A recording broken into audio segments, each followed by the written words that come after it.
Hi guys, this is now task 10.15, also comparing FIFO and weighted average. This question on banana stores is actually from one of the older past papers, so it's quite a good question to work through. Okay, so we've given the records of banana stores for the financial year ended 28th February. They sell rugby jerseys and rugby balls to the general public. They make use of the okay, we're going to be using the periodic inventory system. They value rugby jerseys on the weighted average method and rugby balls on the FIFO. Okay, so because of the nature of jerseys and balls, that is why they've chosen different valuation methods. But actually, what would have made more sense is for the jerseys to be measured using FIFO and the rugby balls using weighted average, because the balls generally have like a similar price, and so it would actually be better. Okay, but let's see what the question has. Okay, so this question, you have a whole schedule on page 423 for you to do some calculations as well on. Okay, so the first thing is we're calculating the following for the rugby jerseys. Okay, so we're calculating for the rugby jerseys using the weighted average method. I've just made a note here on the side. Okay, so the value of the closing stock. Now remember, for the value of the closing stock, the first thing we need is the units of closing stock. So look at the table on page 420. Look at the table on page 423, and you'll see that in the last line, there's a closing stock balance of 900 jerseys. Okay, remember under weighted average, we're going to calculate our total weighted average price per unit first. Okay, and that is where we say total amount divided by total quantity. The total amount, we're going to use the opening stock plus the purchases minus the returns, okay, plus carriage plus customs, etc. Okay, so the total rand value, okay, of the opening stock is 216,000. Okay, the total value of the purchases which has been given to you, 750,500. Okay, and then okay, carriage and customs duty are not in the table, but if you look lower in number 2, it says carriage on purchases for the year amounted to 30,200 for the transporting of the rugby jerseys and is not included in the figures above. Okay, however, the carriage is included in the cost for rugby balls. So that means the carriage for the jerseys have to be added on separately. So I'm going to add on 30,200. Okay. Okay, we're going to need to divide this by the total quantity. Now the total quantity will just be the opening stock plus the purchases minus the returns. Carriage or customs duty do not affect the quantity. Okay, so the quantity of the opening stock, 1,200 units. The purchases, 3,400. Okay, there were no returns in this question. Okay, so that's all.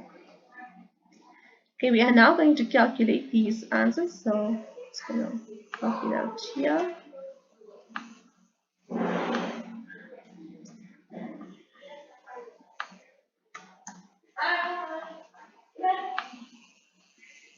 Okay, you wouldn't have to show this in exams. I'm just doing it here. And we're just going to divide them. Okay, so 216,7. We're going to multiply it by the quantity of closing stock, which is multiplied by 19. Is that enough? 900.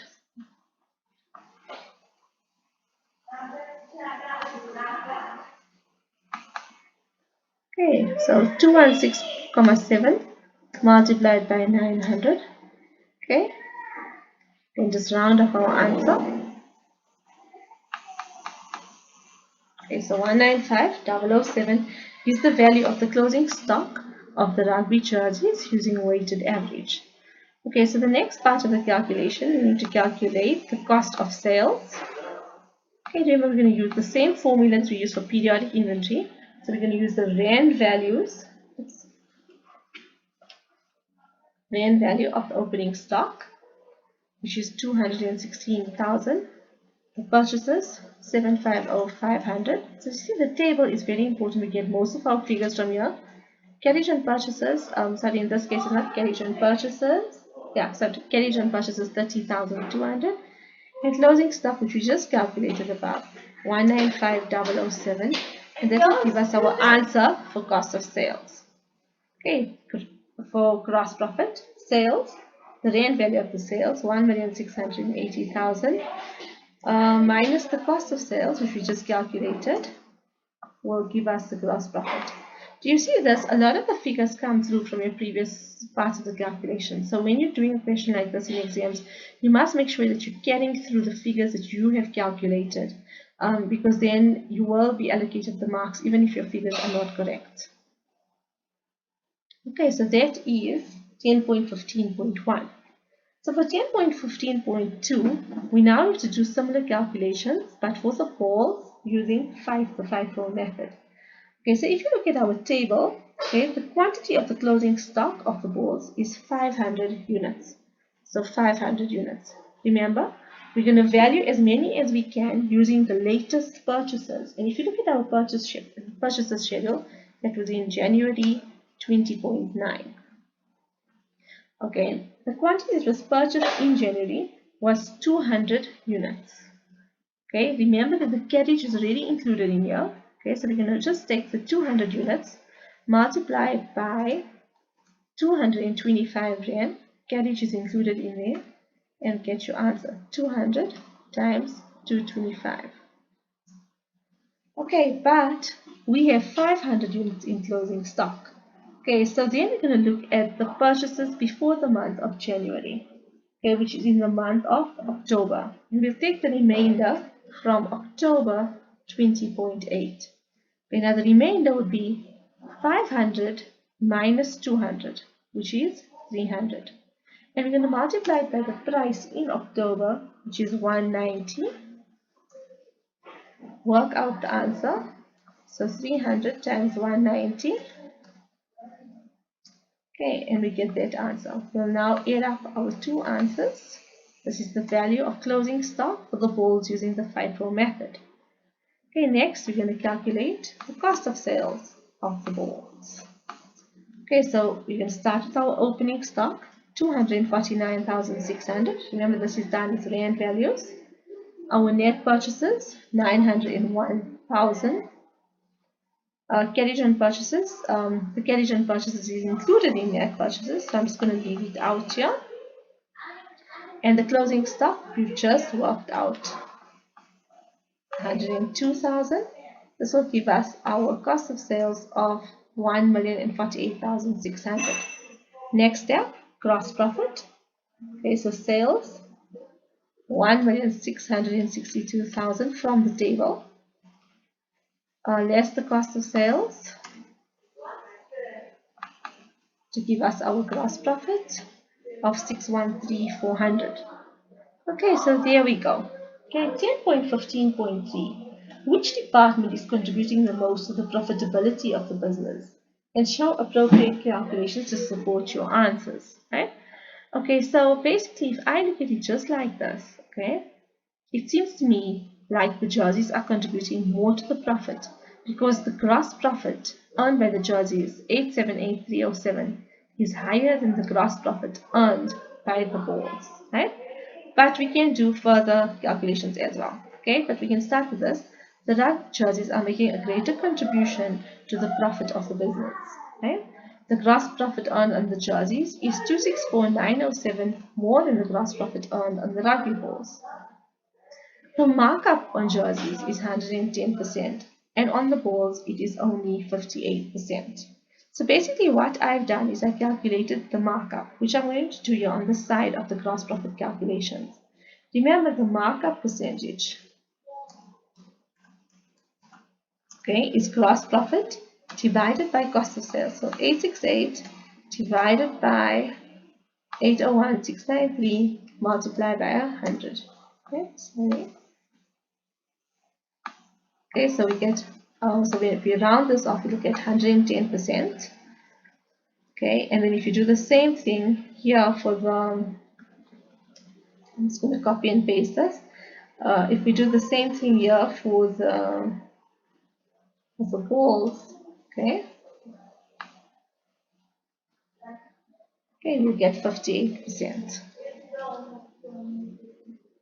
Okay, so that's why I said that it's contributing. The markup on jerseys is 110%, on the balls it is only 58%.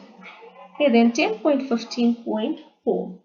How effectively banana stores control their stock during the financial year. Make the necessary calculations. Now, the control of stock is important because with stock, it can often be stolen. So the calculations that we require here, even though the question is not asking for it, is to actually calculate the stock stolen. So in the previous question, I showed you how to calculate that. And remember, you always do it using units. And in this case here, we're going to do it separately for the jerseys and separately for the balls. So we use, and this is the calculation that we're going to use. Okay, so opening stock plus purchases minus returns. That gives you the number of units available for sale. This line here is not very important when you're learning how to do the calculations, as it's not really necessary. You'll be able to see that, right? And we're going to get our final answer, which will be the stock stolen. And if no stock was stolen, then obviously stock has been well controlled. But if stock was stolen, that means that the controls need to be improved. Okay, so we're going to start with the quantities. The opening stock of jerseys is 1,200. The purchases, 3,400. There were no returns in this question. I just showed you that so you can learn the format. And that gives us a total of 4,600. 3,500 units were sold, we're going to subtract it. And our closing stock was 900 units, which we're going to subtract. That will give us stock stolen of 200 jerseys. Now for the balls. Opening stock 1040. Purchases 5,000. No returns, which gives us number of units available of 6040. Subtract the sales, subtract the closing stock, and that gives us 0. So you can see here that the stock control on balls is sufficient, but the stock control of jerseys needs to be improved, right? Okay, so the business needs to improve. Okay, needs to improve its internal control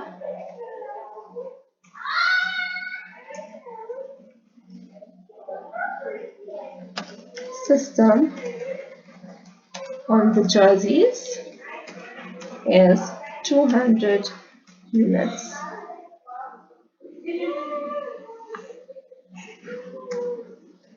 Was stolen. Sorry about that. Okay, 10.15.5. Okay, why do you think banana stores makes use of the different stock valuation method for valuing the rugby jerseys and the rugby balls? Discuss, giving 2 comments each to support their decision. Now I told you at the beginning they would have actually been better switching it.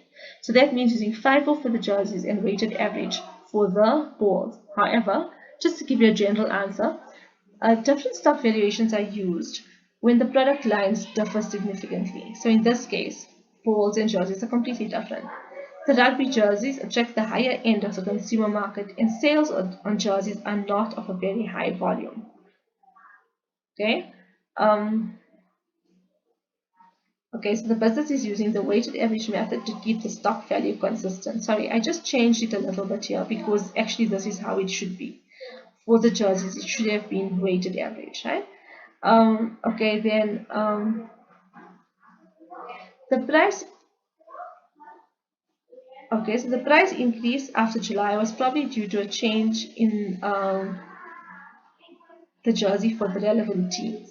Okay. Okay, so remember with sports jerseys, they change according to the seasons, according to the teams, etc. So that's probably why the price was increased after July, right? Just additional notes I'm bringing in here. Okay, then the balls are valued using FIFO to ensure that the price fluctuations due to carriage in the rugby season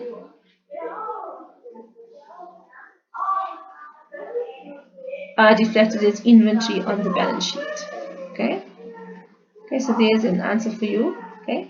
The next thing is banana stores are considering changing from the perpetual stock system to the periodic stock system, but you do not agree. Explain two advantages and disadvantages of the perpetual stock system. Okay, again we changed the question, right? So okay, here we go. Okay, periodic inventory, cost of sales is recorded at the end of the period. It's easier to implement and use, and it's a cheaper system for businesses to use. So this is the advantages of the periodic inventory system. Okay, so the cost of sales is calculated on every sales transaction under the perpetual inventory system. I'm just giving you also some definitions, so it's a bit more than what the question requires. Right? Okay, it's more accurate, and stock deficits can be detected easily. Okay, so these are advantages of both systems.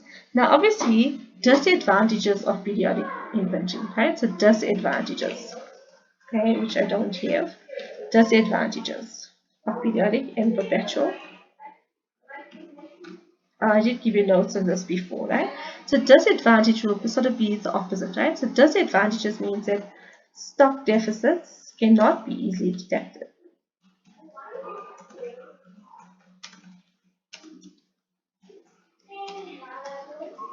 Cannot be easily detected, and also that stock records are not updated.